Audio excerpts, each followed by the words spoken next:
The story you're about to hear is guaranteed to send chills down your spine. This is r/NoSleep.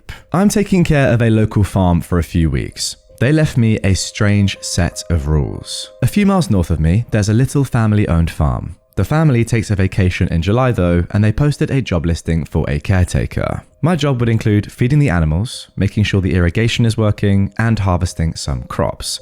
It's a small operation, so it's not fields and fields of stuff. Plus, they were offering $2,000.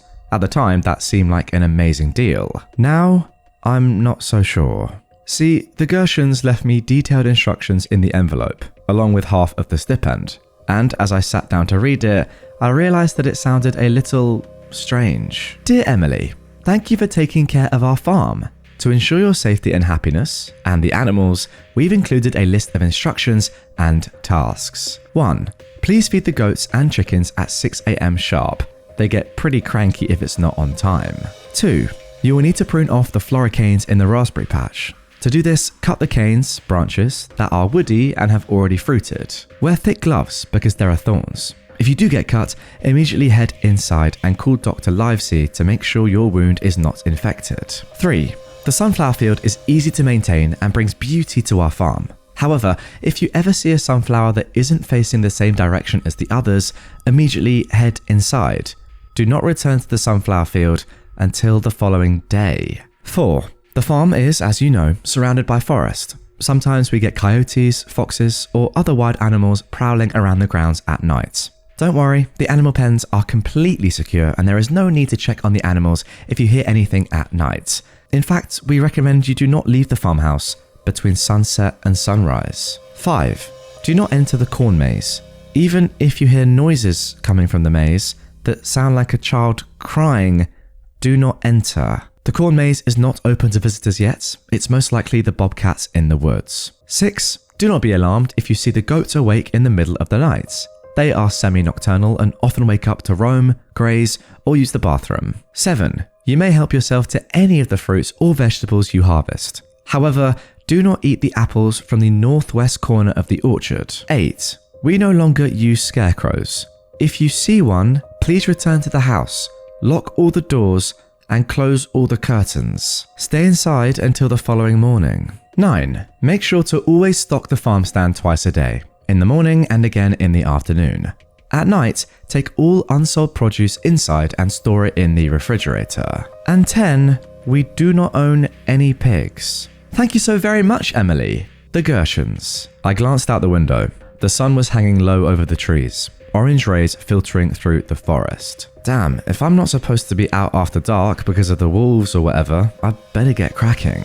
I walked over to the goats first. They huddled close to me as I filled their food bins, staring at me with their weird slit pupils. I tried to get it done as quickly as possible. Goats, honestly, freaked me out a little bit. As I hurried away, one with black and white fur pushed its little face through the fence. "Ma," it bleated, staring at me. The chickens were more skeptical of me, staring at me and letting out long "porks" as they bobbed their head.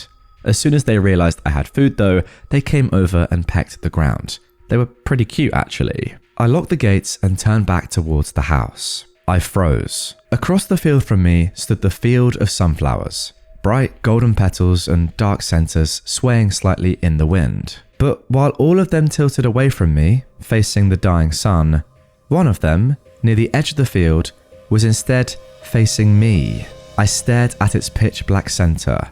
Didn't the note say something about that? Go inside if one of the sunflowers is pointing a different way? I locked up the chicken gates. Then I strode across the grass towards the old farmhouse, still carrying the bag of chicken feed. I was halfway to the house when I turned around again. I wish I hadn't. The sunflower was still facing me, even though, based on my path, it shouldn't have been. I picked up my pace towards the house. Oh, come on, what do you think's gonna happen? That sunflower's gonna chase after you and murder you? My brain knew it was stupid, but there was something instinctual, a gut feeling that forced my legs to pump harder. I didn't even bother dropping the feed off at the shed.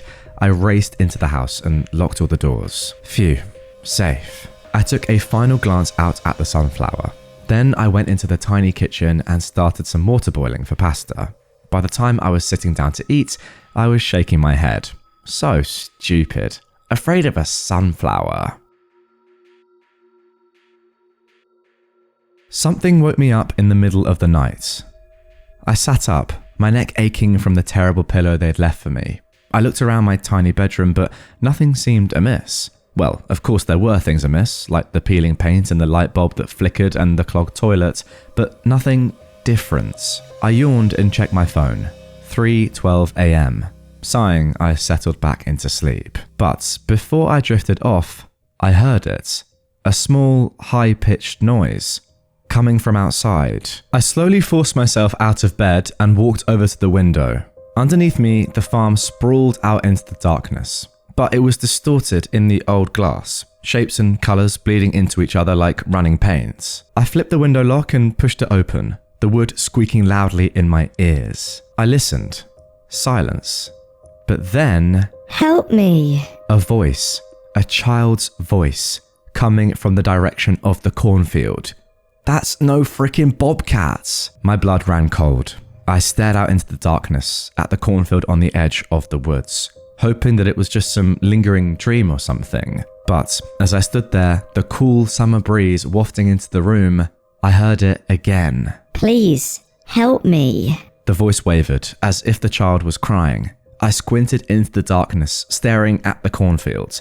I have to go out there. I remembered the Gershon's rule, but there was no way this was an animal. Hey, I'm coming. Don't worry, I shouted out the window. Silence. And then a rustling sound. I squinted at the cornfield, and I could see the stalks moving as something moved within them. Stay where you are, I shouted into the darkness.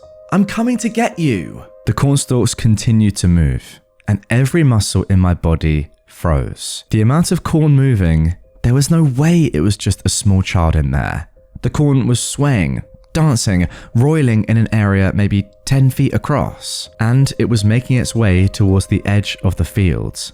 Rapidly. I shut the window, then I closed the blinds, my heart hammering in my chest.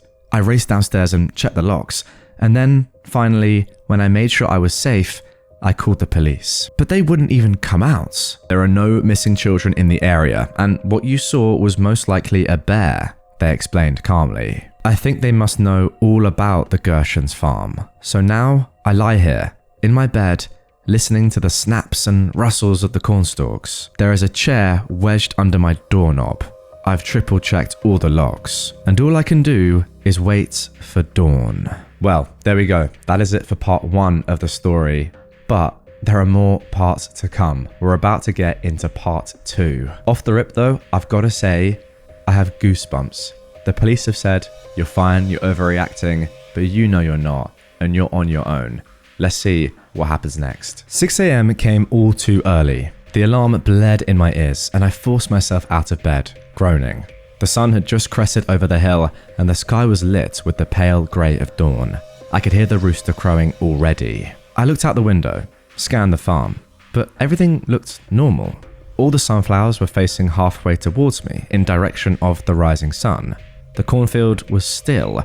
The chickens were milling about the coop, pecking the ground. I went downstairs, grabbed the bag of feed I'd never put away, and went out to the coop. The chickens were probably the only part of the farm I liked. The fat little hens ran towards me as I poured the food onto the ground. Making happy noises, they pecked it up.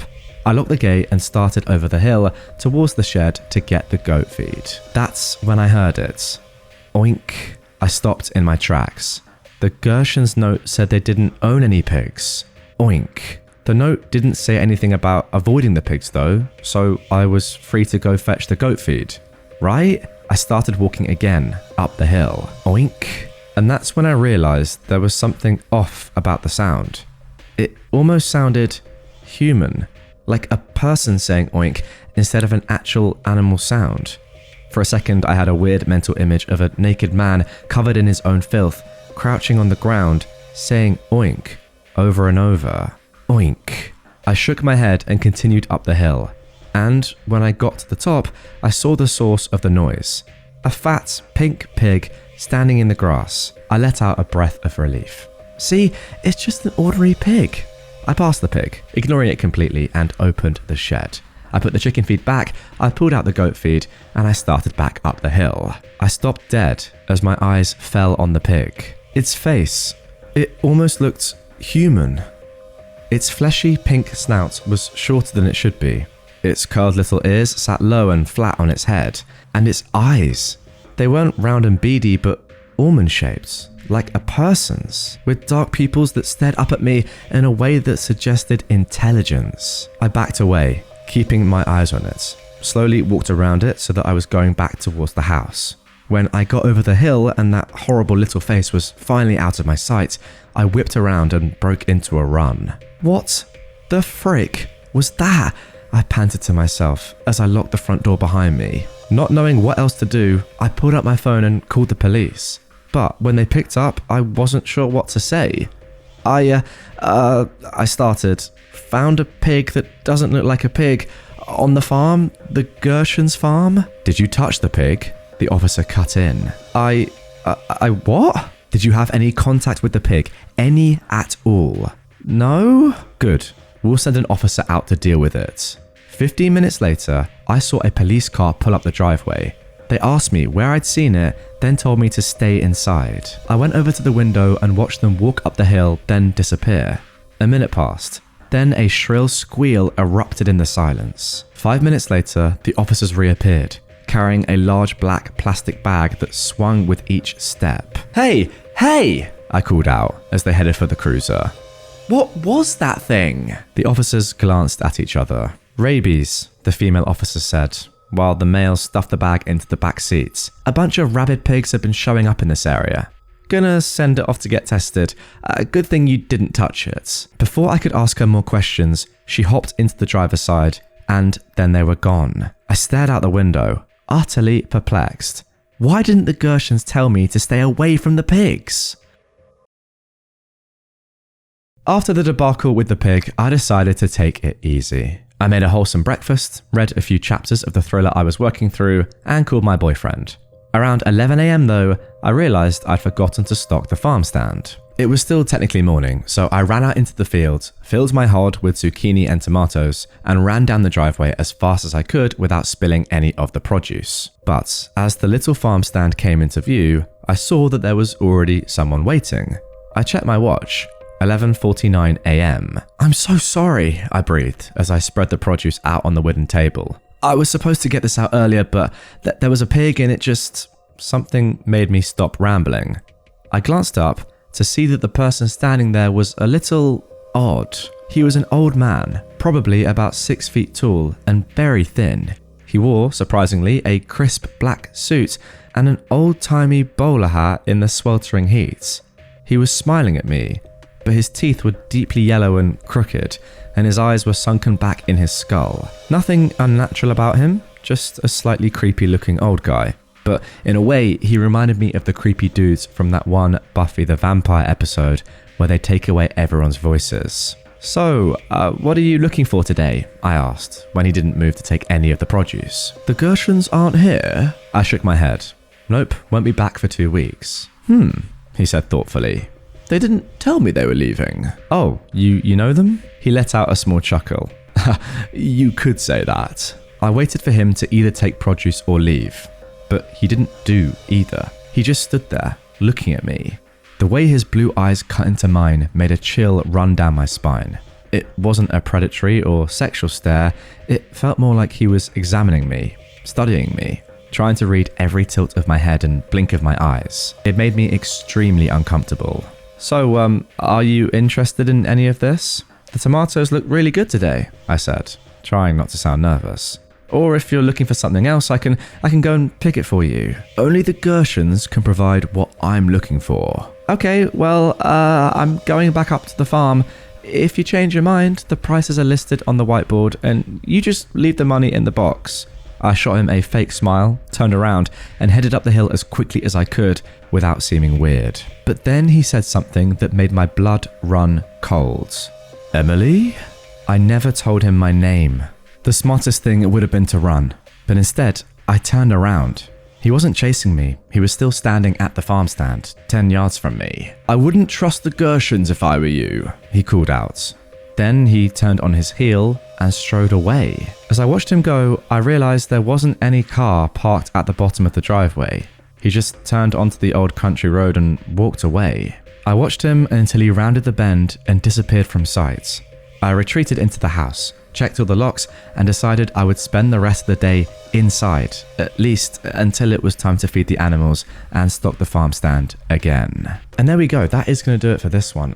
Wow, what a start to this adventure. I say start because although we've run out of time on this episode, there are still 2 more parts that have been posted, and that of course is the culmination of this story. Guys, I really hope you enjoyed this one.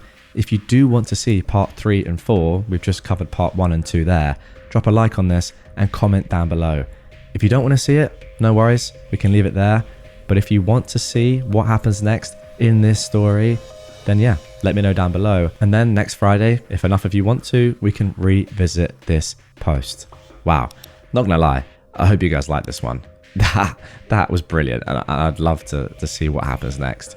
You know what, let's set a little like target on YouTube. If this video gets 1,000 likes, which is a lot, I'm not gonna lie, then you'll see part 3 and 4 next Friday. Up to you, get liking.